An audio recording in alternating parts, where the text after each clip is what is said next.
पिछले 2 trading sessions में बाजार और निवेशकों के पोर्टफोलियो दोनों में एक साथ रिकवरी देखने को मिली है। पहले इंडेक्स तो संभल जाता था लेकिन पोर्टफोलियो नहीं, अब दोनों में सुधार दिख रहा है। इसकी सबसे बड़ी वजह एफआईआई की तरफ से लगातार आ रहा निवेश है। यूएस मार्केट का मूड भी रात में काफी पॉजिटिव रहा, जहां डाउ जोन्स करीब 0.38% और नैस्डैक कॉम्पोजिट लगभग 1.31% की बढ़त के साथ बंद हुआ। इसी अच्छे ग्लोबल सेंटिमेंट का असर गिफ्ट निफ्टी पर दिखा, जो 26,000 के ऊपर जाकर करीब 26,172 तक पहुंच गया। गिफ्ट निफ्टी का ये लेवल साफ संकेत देता है कि अगर सोमवार तक कोई बड़ी नेगेटिव खबर नहीं आती है तो भारतीय बाजार में गैप अप ओपनिंग या फिर मजबूत तेजी देखने को मिल सकती है। साल के आखिर में बाजार एक पॉजिटिव टोन सेट कर सकता है। कमोडिटी और करेंसी मार्केट से भी बाजार को सपोर्ट मिल रहा है। क्रूड ऑयल की कीमतें फिलहाल काफी स्टेबल बनी हुई हैं, जिससे महंगाई का दबाव नहीं बढ़ रहा। वहीं इंडियन रुपी ने भी जोरदार रिकवरी दिखाई है। डॉलर के मुकाबले रुपया पहले जहां करीब 91 के आसपास कमजोर था, अब वहां से मजबूत होकर लगभग 89.58 तक आ गया है। मजबूत रुपया विदेशी निवेश और बाजार की स्थिरता के लिए एक अच्छा संकेत माना जाता है। इंडिया और यूएस के बीच ट्रेड डील को लेकर बातचीत जारी है, लेकिन फिलहाल इसमें देरी हो रही है। भारत सरकार किसी भी तरह की जल्दबाजी नहीं चाहती और एक संतुलित व फेयर डील पर जोर दे रही है। एग्रीकल्चर, डेयरी और फिशरीज जैसे संवेदनशील सेक्टर्स को लेकर भारत अपना रुख साफ रखे हुए है। सरकार इन सेक्टर्स में किसी भी ऐसे समझौते के लिए तैयार नहीं है जिससे देश के किसानों या घरेलू उद्योगों को नुकसान हो। यूएस की तरफ से भारत के एग्रीकल्चर और डेयरी मार्केट में ज्यादा एंट्री की मांग की जा रही है, लेकिन भारत का मानना है कि गलत डील साइन करने से बेहतर है बातचीत लंबी चले पर देश के हितों से समझौता न हो। ग्लोबल लेवल पर एक और अहम अपडेट ये है कि यूएस ने सीरिया में इस्लामिक स्टेट से जुड़े करीब 70 ठिकानों पर एयर स्ट्राइक की है।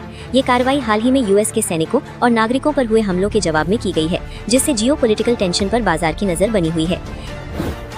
टैरिफ से जुड़े संभावित जोखिमों को देखते हुए भारत सरकार पहले से ही कई कदम उठा चुकी है। कंजम्पशन टैक्सेस में कटौती, जीएसटी से जुड़े बदलाव और लेबर कोड में सुधार जैसे फैसलों से अर्थव्यवस्था को सपोर्ट देने की कोशिश की गई है। हाल के आंकड़े ये भी दिखाते हैं कि शुरुआती झटके के बाद इंडिया एक्सपोर्ट्स टू यूएस में दोबारा सुधार आया है। नवंबर के डेटा में यूएस को होने वाला निर्यात बढ़ता हुआ नजर आया, जिससे लॉन्ग टर्म में बड़ा नुकसान होने की आशंका कम होती दिख रही है। आरबीआई से जुड़ी एक अहम बात मॉनेटरी पॉलिसी कमेटी के मिनट्स में सामने आई है। अगर आने वाले समय में इन्फ्लेशन कंट्रोल में रहता है तो ग्रोथ को सपोर्ट करने के लिए एक और रेट कट की संभावना बन सकती है। इसका मतलब ये हुआ कि मौजूदा इंटरेस्ट रेट 5.25% के स्तर से और नीचे जा सकता है। सस्ती ब्याज दरें लोन, निवेश और बिजनेस एक्टिविटी को बढ़ावा देने में मदद करती हैं। इन्फोसिस के एडीआर में शुक्रवार को जो अचानक करीब 50% की तेज उछाल दिखी, वो किसी बड़ी कंपनी खबर की वजह से नहीं बल्कि सिस्टम और डेटा में गड़बड़ी का नतीजा हो सकती है। क्रॉनिकल जर्नल की रिपोर्ट के मुताबिक कम ट्रेडिंग वॉल्यूम और सीमित लिक्विडिटी वाले एडीआर में ये असर ज्यादा बढ़कर दिखा। रिपोर्ट में बताया गया कि कुछ डेटा प्लेटफॉर्म्स पर FEY टिकर की गलत मैपिंग हो गई थी, जिससे ऑटोमेटेड ट्रेडिंग सिस्टम्स कंफ्यूज हो गए। सिस्टम ने इसे खरीद का सिग्नल समझा और भाव बढ़ते ही एक के बाद एक बाय ऑर्डर्स लगते चले गए, जिससे कीमत अचानक उछल गई। हालात इतने तेज हो गए कि NYSE को इन्फोसिस एडीआर में ट्रेडिंग अस्थायी रूप से रोकनी पड़ी। एडीआर कुछ ही मिनटों में करीब $19 से बढ़कर $27 तक पहुंचे, लेकिन बाद में तेजी से नीचे भी आए। इन्फोसिस ने भारतीय बाजार को साफ किया कि फिलहाल कोई भी ऐसी प्राइस सेंसिटिव जानकारी नहीं है जो सार्वजनिक न की गई हो, यानी कंपनी की तरफ से कोई ऐसी खबर नहीं थी जो इस उछाल को जस्टिफाई करे। इस घटना ने एडीआर मार्केट की कमजोरियों को उजागर किया है, क्योंकि ये ट्रेडिंग घरेलू बाजार बंद रहने के समय होती है। ऐसे में डेटा एरर, कम लिक्विडिटी और ऑटोमेटेड ट्रेडिंग की वजह से बड़े झटके देखने को मिल सकते हैं। टाटा स्टील को झारखंड के जमशेदपुर स्थित CGST और सेंट्रल एक्साइज ऑफिस से 1132.18 करोड़ रुपए की टैक्स डिमांड का ऑर्डर मिला है। इसमें GST, पेनाल्टी और ब्याज तीनों शामिल हैं। ये मामला 2019 से 2023 के बीच इनपुट टैक्स क्रेडिट के कथित गलत इस्तेमाल से जुड़ा है। कंपनी का कहना है कि वो पहले ही 514 करोड़ से ज्यादा GST चुका चुकी है, जिसके बाद बाकी टैक्स की मांग 493 करोड़ रुपए रह जाती है। फोर्टिस हेल्थकेयर ने बेंगलुरु के यशवंतपुर इलाके में स्थित 125 बेड पीपल ट्री हॉस्पिटल को 430 करोड़ रुपए में खरीदने का समझौता किया है। ये अधिग्रहण कंपनी की होली ओन्ड सब्सिडियरी के जरिए किया जाएगा। फोर्टिस ने बताया कि अगले 3 साल में इस हॉस्पिटल में बेड इंफ्रास्ट्रक्चर, मेडिकल इक्विपमेंट और क्लिनिकल सर्विसेज को बेहतर करने के लिए करीब 410 करोड़ रुपए का अतिरिक्त निवेश किया जाएगा। अस्पताल से सटी जमीन के अधिग्रहण के बाद भविष्य में बेड कैपेसिटी 300 से ज्यादा तक बढ़ाई जा सकती है। इस खबर के बाद फोर्टिस हेल्थकेयर का शेयर 2.6% से ज्यादा चढ़कर 889। आरबीआई ने बैंकिंग सेक्टर से जुड़ा एक बड़ा फैसला लिया है। आरबीआई की सेंट्रल बोर्ड मीटिंग में बैंकों के लिए risk based deposit insurance framework को मंजूरी दे दी गई है, जिसे बैंकिंग सिस्टम के लिए एक अहम कदम माना जा रहा है। ये फैसला आरबीआई की 620वीं सेंट्रल बोर्ड मीटिंग में लिया गया, जो हैदराबाद में हुई थी। बैठक की अध्यक्षता आरबीआई गवर्नर संजय मल्होत्रा ने की और इसमें देश दुनिया की आर्थिक स्थिति पर भी चर्चा हुई। रिस्क बेस्ड डिपॉजिट इंश्योरेंस का मतलब ये है कि अब बैंकों पर लगने वाला डिपॉजिट इंश्योरेंस प्रीमियम उनके जोखिम प्रोफाइल के हिसाब से तय हो सकता है, जिससे बेहतर रिस्क मैनेजमेंट को बढ़ावा मिलेगा।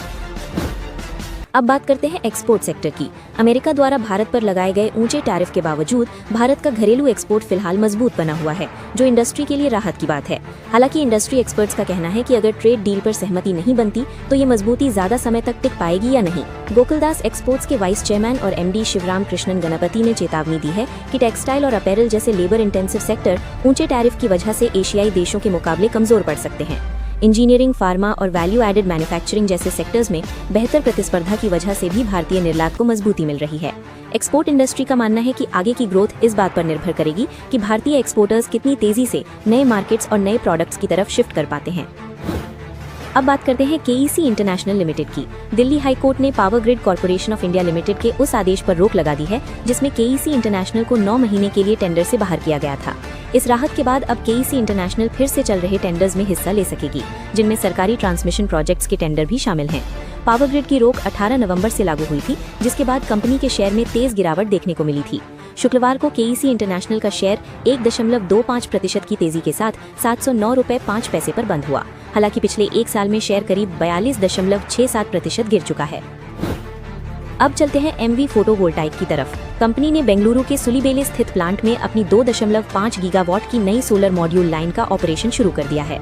नई यूनिट के शुरू होने के बाद एमवी फोटोवोल्टाइक की कुल सोलर मॉड्यूल मैन्युफैक्चरिंग कैपेसिटी बढ़कर 10.3 गीगावाट हो गई है। कंपनी ने हाल ही में 18 नवंबर 2025 को शेयर बाजार में डेब्यू किया था।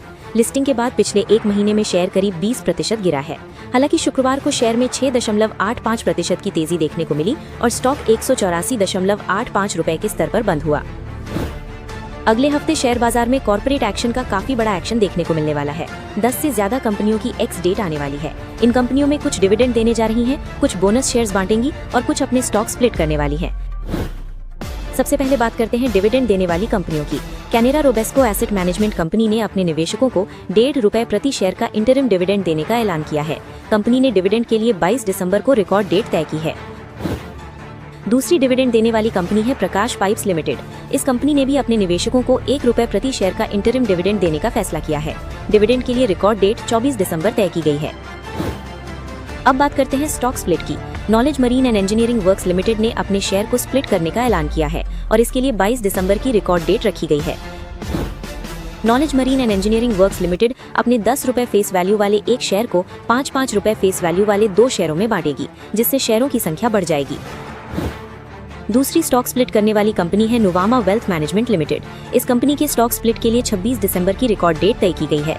कंपनी अपने ₹10 फेस वैल्यू वाले एक शेयर को 2-2 रुपए फेस वैल्यू वाले कुल 5 शेयरों में बदलेगी। अब बात करते हैं बोनस शेयर्स देने वाली कंपनियों की। जीआरएम ओवरसीज लिमिटेड अपने निवेशकों को हर एक शेयर के बदले 2 बोनस शेयर्स देगी और इसके लिए 24 दिसंबर की रिकॉर्ड डेट तय की गई है। दूसरी बोनस देने वाली कंपनी है Ram Ratna wires limited. Company ने हर एक शेयर पर 1 बोनस शेयर देने का ऐलान किया है। बोनस शेयर्स के लिए रिकॉर्ड डेट 26 दिसंबर रखी गई है। मोतीलाल ओसवाल ने क्रॉम्पटन ग्रीव्स कंज्यूमर इलेक्ट्रिकल्स पर कवरेज शुरू करते हुए बाय रेटिंग दी है। ब्रोकरेज ने स्टॉक का टारगेट 350 रुपए रखा है, जबकि बुल केस में 460 रुपए तक की संभावना जताई है। ब्रोकरेज के मुताबिक क्रॉम्पटन 2.0 स्ट्रैटेजी के तहत कंपनी ने रेवेन्यू ग्रोथ और प्रॉफिटेबिलिटी पर नया फोकस किया है। बटरफ्लाई गांधीमती अप्लायंसेज में हिस्सेदारी बढ़ने से अप्लायंसेज सेगमेंट भी मजबूत हुआ है। मोतीलाल ओसवाल ने लोढ़ा डेवलपर्स पर भी बाय रेटिंग दी है और 1888 रुपए का टारगेट दिया है। मौजूदा स्तर से इसमें 70% से ज्यादा की संभावित बढ़त देखी जा रही है। ब्रोकरेज का मानना है कि नए प्रोजेक्ट्स की लगातार एडिशन और डिसिप्लिन्ड एग्जीक्यूशन की वजह से लोढ़ा डेवलपर्स की प्री सेल्स लॉन्ग टर्म में मजबूत रह सकती हैं, जबकि डेट लेवल भी कंट्रोल में रहने की उम्मीद। गोल्ड और सिल्वर को लेकर अनसर्टेनिटी के दौर में डिमांड बढ़ती जाती है। ग्लोबल पॉलिटिक्स और मार्केट वॉलेटिलिटी के कारण प्रेशियस मेटल्स सेफ हेवन की तरह बिहेव करते हैं। गोल्ड ने अक्टूबर में पीक टच किया था, उसके बाद हल्का करेक्शन आया और दिसंबर से फिर अपवर्ड ट्रेंड दिख रहा है। आगे भी इसमें स्ट्रेंथ बनी रह सकती है। अब खबर आरईसी लिमिटेड से जुड़ी है। आरईसी ने अपनी wholly owned subsidiary Musalgaon power transmission limited के गठन का ऐलान किया है। ये नई company REC power development and consultancy limited की सहायक कंपनी होगी। इस कंपनी की ऑथराइज्ड कैपिटल 5 लाख रुपए रखी गई है। ये नई कंपनी पावर ट्रांसमिशन से जुड़े प्रोजेक्ट्स को संभालने के लिए बनाई गई है।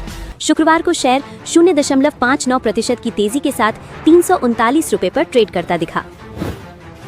अब बात करते हैं क्राफ्ट्समैन ऑटोमेशन की। कंपनी की होली ओन्ड सब्सिडियरी DR एक्सियन ने सुप्रश डेवलपर्स को 146 करोड़ रुपए में खरीदने का समझौता किया है। इस डील के जरिए कंपनी तमिलनाडु में नया मैन्युफैक्चरिंग प्लांट लगाने की तैयारी कर रही है। इस ट्रांजैक्शन के तहत DR एक्सियन अप्रत्यक्ष रूप से श्रीकारा टेक्नोलॉजीज को भी खरीदेगी, जो सुप्रश डेवलपर्स की पूरी तरह से स्वामित्व वाली सब्सिडियरी है। शुक्रवार को क्राफ्ट्समैन ऑटोमेशन का शेयर 0.4% की गिरावट के साथ 7042.50 रुपए पर बंद हुआ। कोका कोला इंडिया ने करीब 46% प्रॉफिट ग्रोथ दिखाई है और रेवेन्यू में तेज बढ़त दिखाई है, जिससे कोला बेवरेज मार्केट की ओवरऑल स्ट्रेंथ साफ नजर आती है। ये मार्केट सेंटिमेंट पूरे बेवरेज सेक्टर पर असर डालता है, इसलिए वरुण बेवरेजेस भी फोकस में रहेगा। वरुण बेवरेजेस का स्टॉक पिछले एक साल में करीब 23 से 24% गिर चुका है। अगर वरुण बेवरेजेस 495 से 500 रुपए के रेजिस्टेंस जोन को डिसाइसिवली क्रॉस करता है तो आगे रिकवरी और अपसाइड देखने को मिल सकता है। ICICI सिक्योरिटीज की पिक्स में बैंक ऑफ इंडिया शामिल है, जिसमें करीब 180 रुपए का टारगेट दिया गया है। ये स्टॉक PSU बैंकिंग रिकवरी का फायदा उठा सकता है। मारिको को भी पिक किया गया है, जिसमें 880 रुपए का टारगेट और करीब 19% अपसाइड पोटेंशियल बताया गया है। FMCG स्पेस में स्टेबल डिमांड और मार्जिन इंप्रूवमेंट इसकी स्ट्रेंथ है। अल्ट्राटेक सीमेंट पर भी ब्रोकर बुलिश है और 14,500 रुपए का टारगेट दिया गया है। इंडिया के इंफ्रास्ट्रक्चर पुश की वजह से सीमेंट सेक्टर में डिमांड मजबूत बनी हुई है। TCS को IT सेक्टर से पिक किया गया है, जिसमें 3,775 रुपए का टारगेट और लगभग 14 से 15% अपसाइड बताया गया है। सन फार्मास्यूटिकल को फार्मा सेक्टर से चुना गया है, जिसमें 2,180 रुपए का टारगेट दिया गया है। BLS इंटरनेशनल सर्विसेज के स्टॉक में हालिया तेजी की वजह लीगल क्लैरिटी है। मिनिस्ट्री ऑफ एक्सटर्नल अफेयर्स द्वारा लगाया गया tender ban Delhi high court ने हटा दिया है।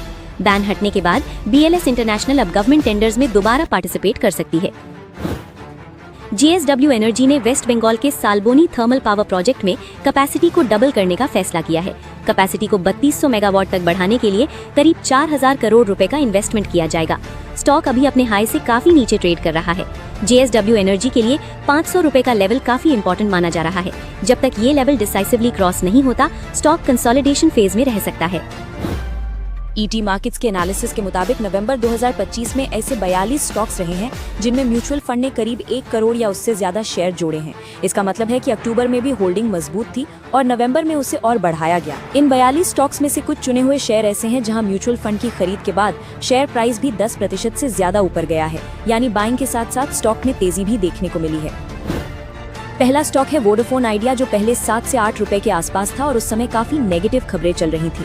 इसके बावजूद कुछ रिपोर्ट्स में ये भी कहा गया कि यहाँ से बड़ा मूव आ सकता है। हालांकि रिस्क बहुत ज्यादा था। जिन निवेशकों ने रिस्क लिया उनके लिए ये स्टॉक अब करीब 12 रुपए तक पहुँच चुका है। पिछली करीब 6 हफ्तों में इसमें लगभग 30% की तेजी देखने को मिली है। म्यूचुअल फंड की होल्डिंग वोडाफोन आइडिया में अक्टूबर 2025 में 472 करोड़ शेयर थी, जो नवंबर 2025 में बढ़कर 508 करोड़ शेयर हो गई, यानी बड़ी मात्रा में नई खरीद हुई है। हालांकि ये भी साफ है कि वोडाफोन आइडिया अभी भी फाइनेंशियली कमजोर कंपनी है।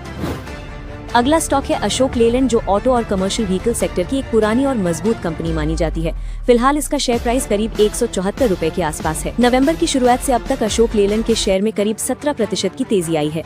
म्यूचुअल फंड की होल्डिंग अक्टूबर में 46 करोड़ शेयर थी, जो नवंबर में बढ़कर करीब 48 करोड़ शेयर हो गई। इस स्टॉक में करीब 156 म्यूचुअल फंड स्कीम्स मौजूद हैं। अगला स्टॉक है श्रीराम फाइनेंस, जिसका शेयर प्राइस करीब 905 रुपए के आसपास है। हाल ही में इसमें जापान की एक बड़ी फाइनेंशियल फर्म की एंट्री हुई है, जिससे कंपनी को इंटरनेशनल सपोर्ट मिला है। इस विदेशी निवेश के बाद श्रीराम फाइनेंस के बोर्ड में भी बदलाव हुए हैं और बड़े फैसलों में उनकी भागीदारी बढ़ी है। इससे कंपनी के फ्यूचर को लेकर पॉजिटिव संकेत मिलते हैं।